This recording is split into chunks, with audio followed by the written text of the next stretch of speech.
दोस्तों नमस्कार। आप ये जो एग्जिट पोल लगातार देख रहे हैं, इससे साफ पता चलता है कि इस बार भाजपा की सरकार तो साहब जाने वाली है। ये एग्जिट पोल जिस प्रकार से आ रहा है, कभी ऊपर कभी नीचे, कभी ऊपर कभी नीचे, जैसे तराजू होता है ना साहब, कभी जैसे सामान तोलने वाला चीनी ज्यादा डाल देता है, कभी बट्टा ज्यादा रहता है तो कभी चीनी ज्यादा रहती है, उसी प्रकार ये गोदी मीडिया रुझानों को दिखा रही है। साहब समाजवादी पार्टी ने ट्वीट किया है, अपने कार्यकर्ताओं को सचेत किया है कि आप लोग इस एग्जिट पोल पर विश्वास ना करें, आप लोग पोलिंग बूथ एग्जिट पोल पर और बिल्कुल सतर्क होकर डट कर खड़े रहिए। इस बार भाजपा को एक एक सीट पर हराने के लिए जो पीडीए का नारा था, जो इंडिया अलायंस था, वो एक एक सीट पर भाजपा को साहब हरा रही है। भारतीय जनता पार्टी के आधा दर्जन से ज्यादा लगभग बड़े बड़े दिग्गज चेहरे जो थे, इस बार चुनाव हार रहे हैं। निरहुआ दिनेश लाल यादव भी चुनाव साहब हार रहे हैं। प्रधानमंत्री नरेंद्र मोदी वाराणसी से चुनाव हार रहे हैं। करण भूषण चुनाव हार रहे हैं। राजा भैया गोंडा से चुनाव हार रहे हैं। जितने भी बड़े बड़े दिग्गज नेता अपने आप को छविवान कहते थे, जो कहते थे दबदबा है, दबदबा था, दबदबा रहेगा, ये लोग साहब चुनाव हारते हुए नजर आ रहे हैं। जो 4-5 बजे के बाद में वाकई में जो आंकड़ा आएगा वो चौंका देने वाला रहेगा साहब। दो लड़कों की जोड़ी तो साहब यहाँ पे भाजपा को पस्त कर दिया। दो लड़कों की जोड़ी बिहार में भी साहब थी, तेजस्वी यादव और राहुल गांधी। राहुल गांधी ने जो मास्टरमाइंड खेला ना साहब, जो इंडिया गठबंधन ने मास्टरमाइंड खेला ना साहब, इससे भारतीय जनता पार्टी में भगदड़ मच गई। और एक चीज और बता दूं, भारतीय जनता पार्टी को बहुमत नहीं प्राप्त होगा। अगर वो सरकार किसी तरह बना भी लेती है तो उसे एनडीए का सहारा लेना पड़ेगा। और आपको एक दावा और बता दें, अगर इंडिया अलायंस की सरकार, एनडीए की सरकार बन जाती है तोड़ मड़ोड़ करके, तो ये ज्यादा दिन तक सरकार नहीं चला पाएंगे, ये भी आप मान लीजिए। क्योंकि भारतीय जनता पार्टी के अंदर भी भगदड़ मची हुई है।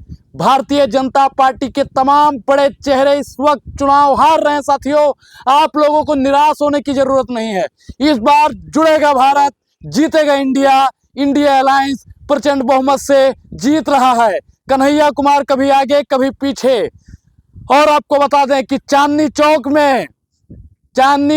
में जयप्रकाश अग्रवाल लगातार आगे चल रहे हैं। नई दिल्ली से बांसुरी लगातार पीछे चल रही हैं। भारतीय जनता पार्टी साहब इस बार दिल्ली में भी हार रही है। यूपी में इनकी सबसे ज्यादा सीटें थी, यूपी में भी बड़ा खेला हो गया साहब। यूपी में 50-50 साहब। मोदी जी और योगी जी कहा करते थे इस बार 70+ सीटें हम लाने जा रहे हैं साहब। देश के युवाओं ने, यूपी के युवाओं ने नौकरी का जवाब वोट से दिया है। आप पेपर लीक करवाओगे, हम आपकी सीट लीक करवा देंगे। आप हमें पेपर नहीं देने दोगे तो हम आपको सदन में नहीं बैठने देंगे। अगर आप हमारे ऊपर लाठी और डंडे बरसाने का काम करेंगे तो हम आपको सदन में नहीं घुसने देंगे। ऐसा युवाओं ने ठाना और भाजपा को भगाना युवाओं का मकसद बन गया था साहब। तेजस्वी बाबू की अगर बात की जाए तो 17 महीने में 2.5 लाख से ज्यादा रोजगार देने का काम किया। युवाओं ने साहब जान लिया कि जब इंडिया अलायंस आएगी, यूथ आएगा, तो यूथ की भावनाओं को समझेगा साहब। किसी ने कहा था कि तलवारों के साए पर इतिहास हमारा बनता है, जिस ओर जवानी चलती है उस ओर जमाना चलता है। बिहार में पप्पू यादव साहब इस समय सबसे आगे चल रहे हैं। शहाबुद्दीन की पत्नी भी लगातार आगे चल रही है। पवन सिंह लगातार आगे चल रहे हैं। अमेठी से स्मृति ईरानी हारती नजर आ रही हैं। अजय राय बनारस से आगे चल रहे हैं साहब। अब भाजपा का क्या होगा?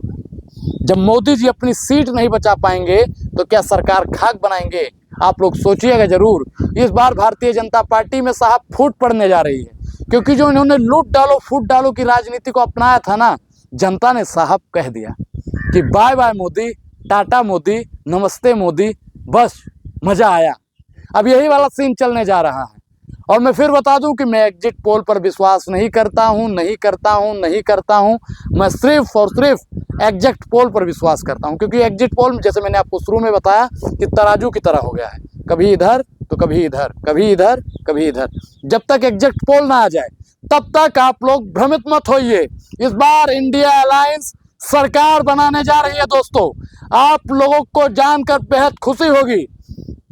आप लोगों ने जो बढ़ चढ़ कर इंडिया गठबंधन का सपोर्ट किया। आप किस राज्य से हैं? मध्य प्रदेश से हैं, गुजरात से हैं, छत्तीसगढ़ से हैं, मिजोरम से हैं, तमिलनाडु से हैं, झारखंड से हैं। आप लोग प्रतिक्रिया दें। कि आपके लोकसभा क्षेत्र में इस बार कौन जीत रहा है। काराकाट से पवन सिंह आगे चलने लगे हैं, फिर पवन सिंह आगे, निरहुआ लगातार पीछे चल रहे हैं, रवि किशन भी पीछे हो गए, हेमा मालिनी अभी आगे चल रही हैं, रायबरेली से राहुल गांधी आगे चल रहे हैं, दिनेश प्रताप सिंह की लगता है फिर से जमानत जब्त होगी। साथियों, मैंने आपको कई वीडियो वहां का दिखाया था।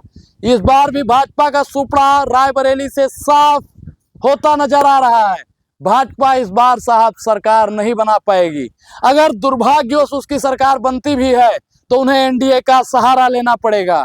एनडीए का जैसे ही सहारा लेना पड़ेगा, इंडिया के तमाम नेता इंडिया अलायंस में आ जाएंगे। जयराम रमेश ने कल ही ट्वीट करके बताया था साथियों कि कई एनडीए के नेता हमारे संपर्क में हैं। साहब, इससे साफ पता चलता है कि अगर कुछ झोला हुआ ना तो बड़का खेला हो जाएगा। साहब की विदाई तो साहब शिफ्ट है, साहब वहीं जाएंगे जहां से वो आए थे। और आपको साहब याद होगा कि नीतीश कुमार का एक बयान भी बिहार में था कि मोदी जी फिर से मुख्यमंत्री बनेंगे। मतलब साहब साफ है कि अब देश की जनता ने ठाना है भाजपा को भगाना है। पूरी बातचीत पर आपकी क्या प्रतिक्रिया, अपनी प्रतिक्रिया जरूर दें। और अभी तक आपने हमारे चैनल को ज्वाइन नहीं किया है तो ज्वाइन करना साथियों बेहद जरूरी है।